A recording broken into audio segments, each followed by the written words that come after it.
Masechet Shuvot Daf Yud Bet, on va commencer Bezrat Hashem au Daf Yud Aleph Amud Bet à l'avant-dernière ligne.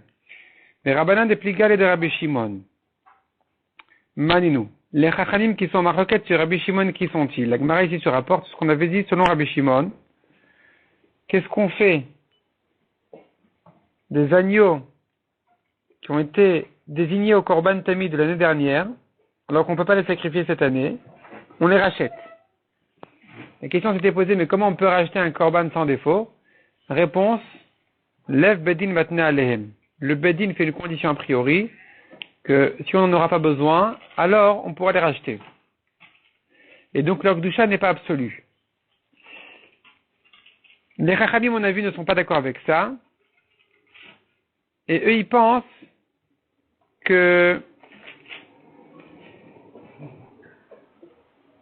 Non, ça c'est Rabbi Shimon, ça c'est les Chachamim. Rabbi Shimon, il dit, on ne peut pas les racheter. Donc, selon les Chachamim, on peut les racheter, Lev Bedin Matna Alen, il y a le Tnaï Bedin. Selon Rabbi Shimon, il n'y a pas de Tnaï Bedin. Comme ça a dit Rabbi Yochanan. La Gemara demande, qui sont ces Chachamim qui ne sont pas d'accord avec Rabbi Shimon? Donc, c'est la question de la Gemara ici. Rabbanan, dépligué à l'aide de Rabbi Shimon. Les Chachamim qui sont en discussion sur Rabbi Shimon, Man Ninu. Qui sont-ils? C'est qui le Tana qui n'est pas d'accord avec lui? Inema Rabbanan des Ktoret. Si c'est les Chachamim qui parlent concernant les Ktoret, qui ont dit qu'on peut racheter. On peut racheter les Ktoret quand l'année est passée. On peut racheter, faire tout un processus de rachat de manière à pouvoir les réutiliser la nouvelle année. Donc je vois que selon ces Chachamim, on dira oui, que on fait un Tnaï Bedin, Lev Bedin Matne. Mais la Gemara dit c'est pas la preuve pour les agneaux. Shani Ktoret, les Ktoret est différent des lo bar yahi. On ne peut pas la faire paître jusqu'à ce qu'elle ait un défaut. Les agneaux ont une autre solution qui serait meilleure. Au lieu de faire un tnaï beddin, laisse-les avoir un défaut. Et à ce moment-là, tu pourras les racheter a priori. Et là, Rabbanan des Para. La preuve, les Chachamim qui sont pas d'accord avec Rabbi Shimon, les Chachamim qui disent qu'on peut faire le rachat en s'appuyant sur un tnaï beddin, sont les Chachamim qui ont parlé concernant la vache rousse, qui ont autorisé de la racheter même si elle n'a pas de défaut. Dilma Shani Para, à nouveau réponse la Gemara la Para, la vache rousse est différente des Dama et Karine, comme elle coûte très cher. Les Chachamim ont fait ici une takana spéciale de pouvoir la récupérer, mais en général, comme les agneaux, on n'a pas de raison de la récupérer telle qu'elle. Donc les Chachamim n'auraient pas fait cette takana. On n'a pas, c'est-à-dire, on a eu une raison de la récupérer, mais on va pas le Kedesh n'aura pas perdu tellement d'argent. Donc, laisse-les avoir un défaut et tu les rachètes ensuite. Vela Rabbanan de Amroulo. Ça doit être apparemment les Chachamim de Amroulo. Les Chachamim dans la Braïta qui ont dit, dans la Mishnah qui sont adressés à Rabbi Shimon et qui lui ont demandé, qu'est-ce que tu fais d'après toi qui pense que la kapara de Kippour est différente de la kapara des Régalim qui est différente de la kapara de Rosh Chodesh? Qu'est-ce que tu fais maintenant du bouc qui a été perdu à Kippour, qui a été retrouvé après la kapara de Kippour? Qu'est-ce qu'on va en faire? Est-ce qu'on va pouvoir le faire pendant les régalim ou pas? Donc c'est Amroulo, c'est Chachamim là qui ont dit à Rabbi Shimon, tu comprends de leur question à Rabbi Shimon que d'après eux, la solution aurait été plus simple de les utiliser pendant les régalim parce qu'il y a un Lev Bedin Matne. Et donc eux ils posent la question à Rabbi Shimon, mais toi qui ne tiens pas du Tnaï Bedin, qu'est-ce que tu en fais? Sur ça, Rabbi Shimon a répondu, c'est pas grave qu'il n'y a pas de Tnaï Bedin, c'est pas grave que la kapara elle est différente parce qu'elle ressemble quand même. Elle vient quand même sur Tumat Mikdash Vekodashav, même si c'est pas exactement le même cas, ça va quand même. En tout cas, tu vois selon les Chachamim, que pour eux la solution était simple, il y avait un Tnaï Bedin. La Gemara repousse et dit non, c'est pas forcément ça les Chachamim qui vont contre Rabbi Shimon. C'est-à-dire les Chachamim qui ne sont pas d'accord avec Rabbi Shimon, on n'a pas de preuve de la Mishnah, de notre Mishnah de Amroulo, que c'est comme ça qu'ils pensent. Mimaï de Rabbi Udaï, d'où tu sais que notre Mishnah, elle est comme Rabbi Yehuda, qui pense que, comme Rabbi Shimon, que la kapara est différente entre Kippour, les Régalim et Rosh Chodesh. Et qui lui a dit, Bishlama le didida mina lev bedin matne alen. Ça va, selon moi, il y a un Tnaï Bedin, amtu leachi krevus, donc tu peux les sacrifier, ce Kippour à Sukkot. Elle a les didach de amratlo, mais d'après toi, Rabbi Shimon qui ne pense pas du Tnaï Bedin, à Maïkrevo, pourquoi on les sacrifie? Comment on peut les sacrifier à Sukkot? Donc c'est comme ça qu'on voulait déchiffrer la Mishnah, on voulait interpréter la Mishnah selon Rabbi Yehuda, qui est d'accord sur la différence dans les kaparot, mais qui pense qu'il y a un Tnaï Bedin. Et grâce à ça, on voulait dire, voilà, on a trouvé les Chachamim du Tnaï Bedin, c'est Rabbi Yehuda. Pas forcément, pas la preuve. Dilma Rabbi Meir, peut-être que la Mishnah, tu peux l'expliquer selon Rabbi Meir. Be'achike amarle. Rabbi Meir a dit la chose suivante. Bishlama ledidi amina. Ça va d'après moi Rabbi Shimon qui pense. Kol asirim kaparatan shava. La kapara de tous les boucs qui pour Regalim et Rosh Chodesh, c'est la même. Mishumachi ikrevu, donc tu peux les sacrifier de l'un à l'autre. Et la ledida chama ikrevu, mais d'après toi Rabbi Shimon, comment on peut les sacrifier? C'était ça la question du Amroulo. Donc c'est pas à cause d'un lev beddin, c'est pas parce qu'il y a un tnaï beddin ici. Donc on n'a toujours pas trouvé les chachamim. Et là Rabbi Yochanan Gemara Gamirla. Il faut dire en fait Rabbi Yochanan, il a appris de ses maîtres qu'il y a des chachamim qui ne vont pas comme Rabbi Shimon. Les divrei Rabbi Shimon est nifdin, les divrei chachamim nifdin. Rabbi Yochanan avait appris que selon Rabbi Shimon on ne rachète pas les agneaux, selon chachamim on les rachète oui. Et donc c'est vrai qu'on n'a pas trouvé dans les Mishnayot et dans les Braithot quelqu'un qui serait repéré comme ces chachamim forcément. Simplement Rabbi Yochanan avait appris de ses maîtres qu'il y a des chachamim qui permettent de racheter les agneaux. Demande la Gemara de Rabbi Shimon, des lettres l'élève bedin matne alen. Selon Rabbi Shimon qui pense qu'il n'y a pas de tnaï bedin et qu'on ne doit pas racheter les agneaux, qu'est-ce qu'on en fait? Mayavdin leu, qu'est-ce qu'on en fait? Amarabi trak Rabbi Yochanan mekitin benet amizbeach. On va les sacrifier en tant que Ketz HaMizbeach. Ketz HaMizbeach, ça correspond à quoi? Ça correspond en fait à lorsque le Mizbeach est vide, on ne le laisse pas comme ça sans korban. Aujourd'hui, il pleut à torrent, disons, les gens n'amènent pas des corbanotes, on est en plein été, donc, en été il pleut pas à torrent, mais je veux dire, ou bien on est en plein été, les gens n'ont pas pu venir parce qu'il fait trop chaud, ou en plein hiver et finalement le Mizbeach se retrouve vide. Qu'est-ce qu'on fait? Eh bien, on ne le laisse pas vide. Il faut sacrifier des corbanotes toujours. On va utiliser justement ces agneaux de l'année dernière pour ce korban-là. Amar Rabbi Shmuel bar Rav Yitzchak ou Moder Rabbi Shimon beseirei chatat. On continue dans la Gemara. Amar Rabbi Shmuel bar Rav Yitzchak ou Moder Rabbi Shimon beseirei chatat. Rabbi Shimon est d'accord concernant des boucs de korban chatat. She'en mekitzin begufan elabid mehen. Tout ce que Rabbi Shimon avait dit d'utiliser les agneaux de l'année dernière pour Ketz HaMizbeach, c'est que concernant les agneaux du korban tamid. Mais si c'est un bouc de khatat qui n'a pas pu servir comme son korban khatat, on ne pourra pas l'utiliser lui-même comme Ketz HaMizbeach. En mekitzin begufan elabid mehen. Simplement, quand il aura un défaut, on pourra le racheter pour acheter avec un korban du Ketz HaMizbeach, mais pas avec lui-même. Pourquoi? Quelle est la différence? Le korban tamid était a priori un korban ola. Maintenant que l'année passée tu n'as pas pu le faire, tu peux le faire en tant que Ketz HaMizbeach qui reste un ola. Mais concernant un bouc de khatat qui n'a pas pu être fait, tu veux en faire maintenant un Ketz HaMizbeach qui devient ola, ce passage-là de khatat à ola n'est pas possible. Pourquoi il n'est pas possible? Alors que maintenant il n'est plus khatat, ça y est, on n'en a plus besoin comme khatat, on a déjà fait un autre. Gzera lachar kapara ou lifne kapara. C'est une gzera de chachamim. Après la kapara de khatat qui a été faite avec un autre korban, on ne peut pas quand même utiliser ce bouc qui était a priori désigné en tant que khatat. On ne pourra pas en faire un korban ola de Ketz HaMizbeach. Pourquoi? Atu lifne kapara. De peur que tu l'utilises comme korban ola avant même d'avoir eu une kapara sur ce khatat, d'avoir une kapara de khatat avec un autre korban. Et donc, il se trouve que ce bouc-là, tu l'as transformé de khatat à ola alors qu'il est resté complètement khatat. Et donc, pour ne pas en arriver à un problème pareil, on ne va jamais faire passer de khatat à ola, même quand il n'est déjà plus khatat, parce qu'on a déjà fait le korban avec un autre. Amar Abaye Fanan Mitnina. Abaye ramène une preuve d'une Mishnah pour cette gzera-là. Qu'un khatat, tu ne transformes pas en ola, même s'il n'est déjà plus khatat, parce que ça a déjà été fait par un autre bouc, un autre korban, une autre bête. On a perdu en plein Kippour le taureau et le bouc, qui étaient désignés au korban de Kippour.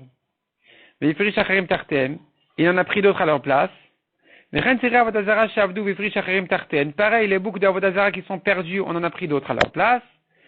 Et on a retrouvé les premiers. Kulan Yamutu Divrei Rabbi Yehuda. Ils vont tous mourir, on ne peut pas les utiliser du tout. Rabbi Elazar et Rabbi Shimon Omrim. Eh bien, selon Rabbi Elazar et Rabbi Shimon, non, on ne va pas les laisser mourir comme ça. On va les laisser paître jusqu'à ce qu'ils aient un défaut. Et on les vendra, et à ce moment-là, on en fera un korban ola. Shen Khatat Tibour. Un korban Khatat communautaire ne va pas mourir s'il n'a pas servi. Contrairement à un korban Khatat Yachid, korban Khatat en particulier, s'il n'a pas pu y servir, alors effectivement on va le faire mourir. Mais pour le Khatat Tibour communautaire, non, il ne meurt pas. Donc qu'est-ce qu'on en fait?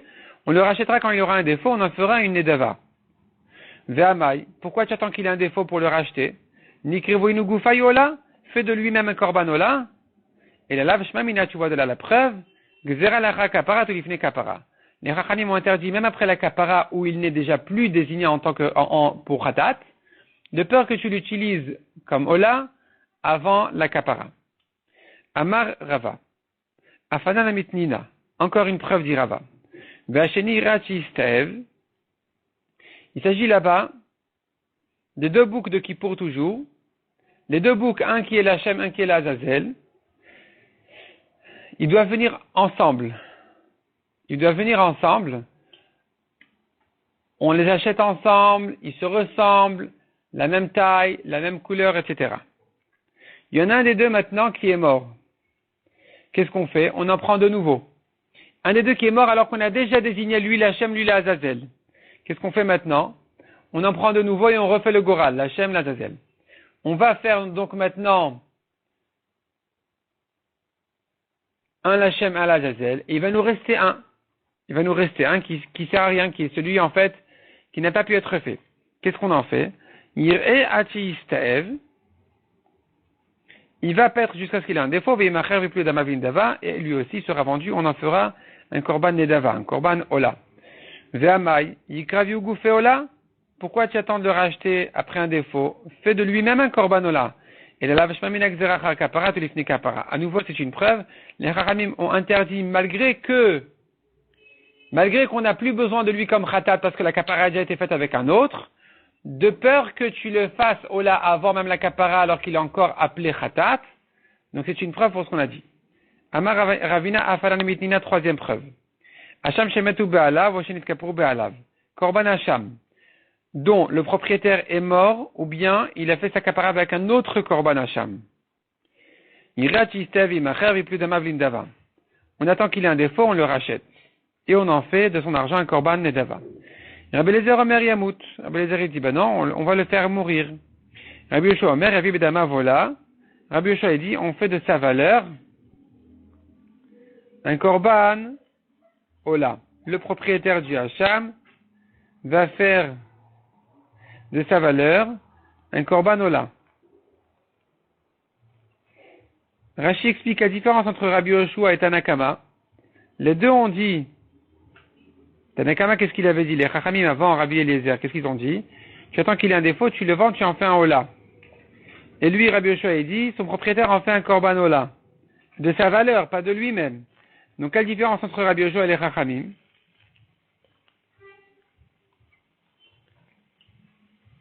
La différence, est-ce que c'est son propre korbanola à lui-même du propriétaire, lui-même il en fait un korbanola, ou bien ça devient un korbanola de ketamizbeach, qui est un korbanola communautaire.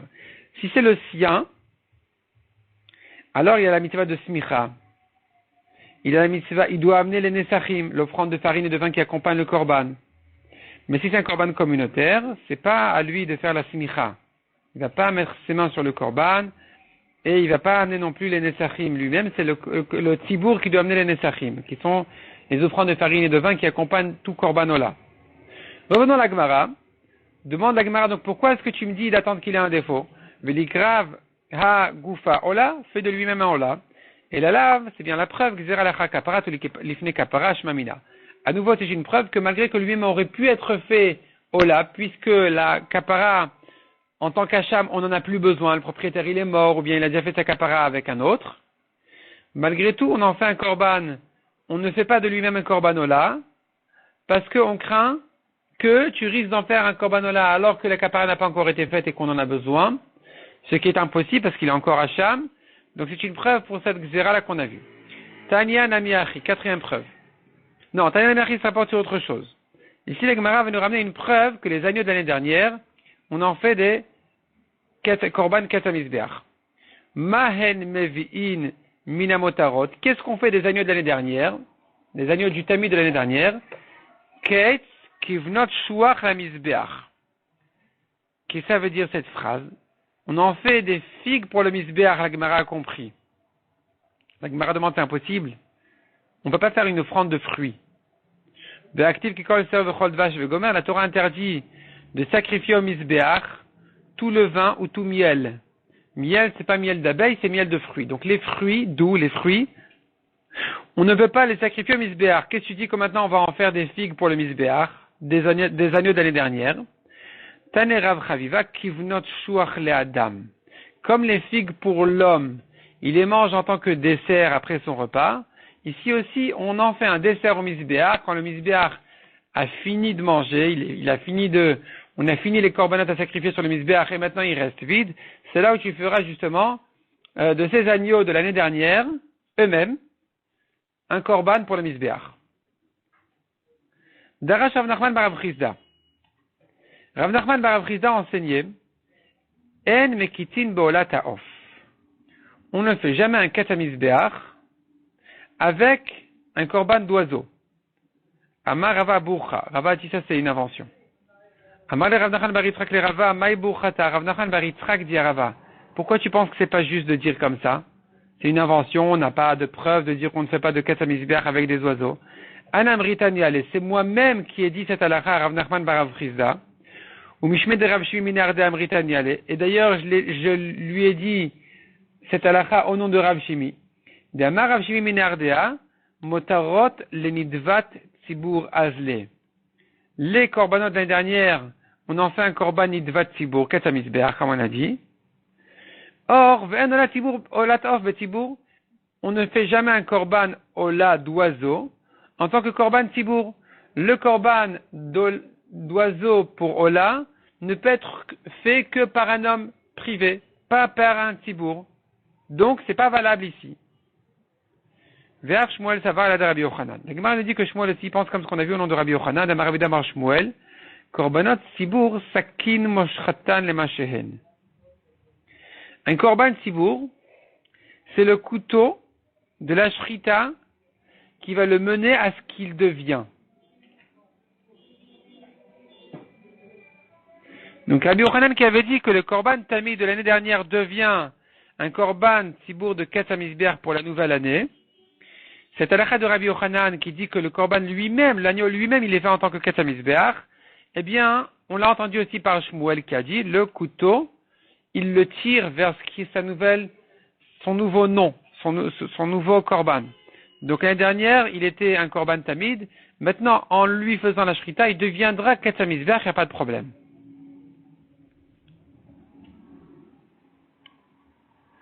Tanya Nami Achi.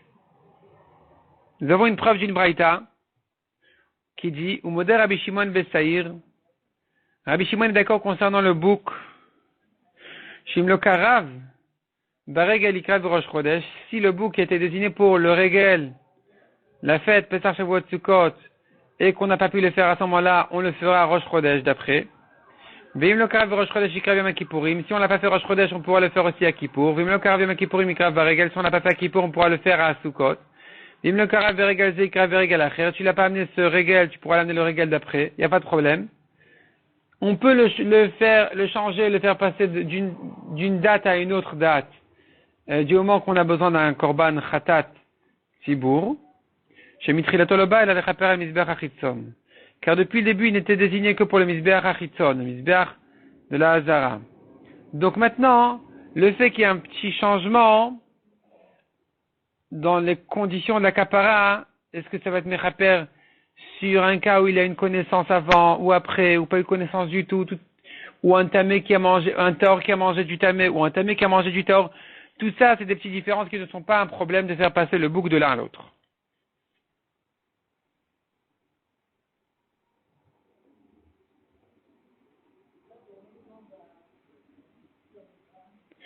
Donc, il en est de même pour le korban tamid de l'année dernière, puisqu'il était destiné à être un korban ola, et que maintenant, cette année, tu vas en faire un korban ola de ket misbeach, ça va aussi.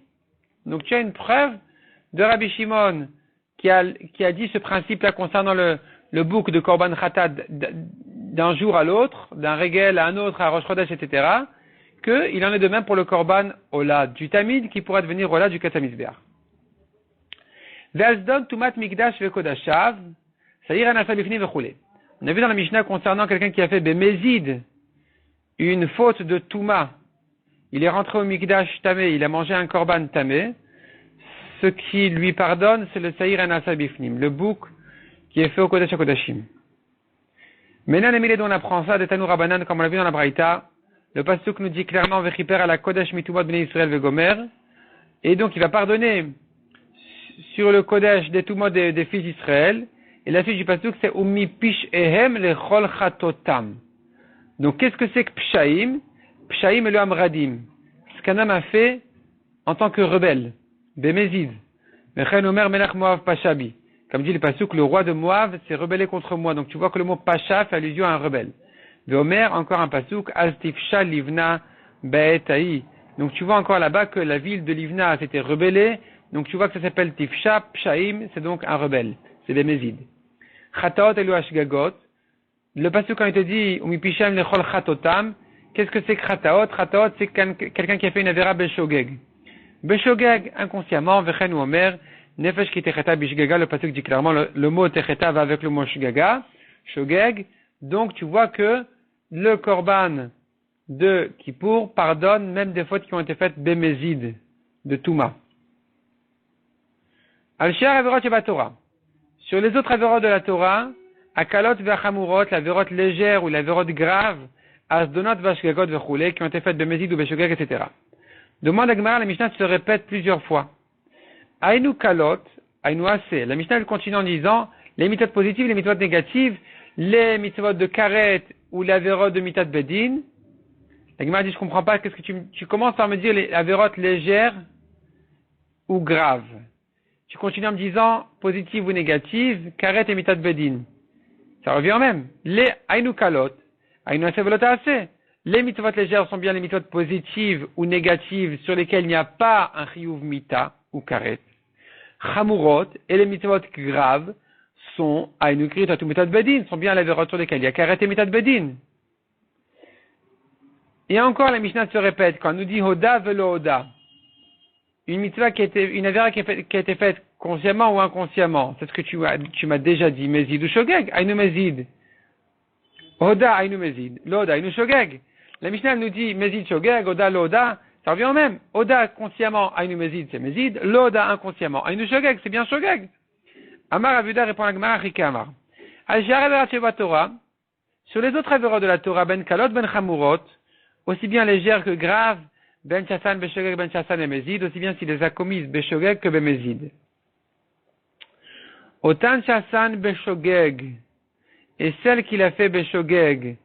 Donc, le hoda ve le hoda ne correspond pas à shogeg et mezid. Ce sont des détails du shogeg. Il a fait une avera inconsciemment. Et là-dessus, il a un hoda ou le hoda, c'est-à-dire ben hoda los fekan. Aussi bien s'il a appris ensuite qu'il a un doute de avera, ben non hoda los fekan, ou qu'il n'a pas appris ensuite qu'il a un doute d'avera. Ve'eluen kalot, et voici la verrotte légère à sevelatase, donc la Mishnah s'explique. Averot légères sont les méthodes positives ou négatives. Ve'eluen chamurot, et la verrotte grave, la Mishnah s'explique, elle ne se répète pas, elle s'explique. Quelles sont les verrottes graves, kritot ou méthode bedin? Et donc, sur ça, la Mishnah, elle dit, toutes ces verrottes-là sont pardonnées à Kippour par le bouc émissaire. Demande la Gemara, hayese echidami. Qu'est-ce que c'est? De quel cas il s'agit concernant la mitzvah assez, un homme a transgressé une mitzvah positive. Idela va tshuva, si il a transgressé une mitzvah positive, il n'a pas fait tshuva, zevach reshaim toeva, ce korban ne me sert à rien. Parce qu'un korban d'aracha, il n'est pas voulu du tout. Idea va tshuva, s'il a vu, il fait tshuva, kol yomanami, on n'a pas besoin de Kippour pour ça. Tous les jours, la tchouva, elle pardonne. La tchouva, elle pardonne n'importe quel jour de l'année sur une mitzvah positive.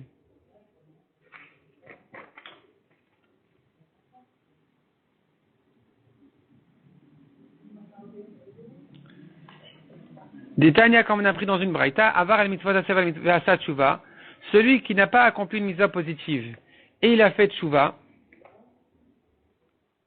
Lozaz misham atem mochalin lo. Il ne bouge pas de là jusqu'à ce on est mochel du ciel. C'est-à-dire, on lui pardonne tout de suite. Grâce à la tchouva, on lui pardonne tout de suite sur une mita positive. Répond la Gemara. Donc, en fait, la question, elle est pourquoi on a besoin de Kippour pour ça? Répond la Gemara Marabizera, de Mirdo. Il s'agit de quelqu'un qui n'a pas fait tchouva, il continue à se rebeller, ve Rabbi Hi. Et cette, la Mishnah qui disait que il a besoin de Kippour, c'est parce qu'il n'a pas fait tchouva. Et alors, tu me diras, mais s'il n'a pas fait tchouva, alors comment est-ce que Kippour lui pardonne? Eh bien, ça va comme Rabbi, qui a dit, Détania Rabbi Omer, al quoi la verot Torah, sur toute la verot en général, ben asat tchouva, ou ben asat tchouva, toute la verot de la Torah, aussi bien s'il a fait tchouva que s'il n'a pas fait tchouva, il y a un Kippourim et Chaper. Il a une kapara de Kippour. Sauf quelques exceptions, chutz mi porek ol, quelqu'un qui est kofer complètement, toute la emuna, mgale pani Torah, ou bien qui parle sans respect sur la Torah, il parle avec chutzpah sur la Torah, ou mefer brit babassar, ou bien qu'il ne fait pas la mila, shimasat tshuva yama kippurim mechaper, veimla vene kippurim mechaper. S'il a fait tshuva kippurim mechaper, sinon non. Mais sur toutes les autres avérotes, kippurim mechaper. Même s'il n'a pas fait tshuva. Donc ce monsieur-là qui n'a pas accompli une mitzvah positive et qu'il ne fait pas tshuva, il ne regrette pas, malgré tout, d'après Rabbi, il mérite la kapara de Kippour.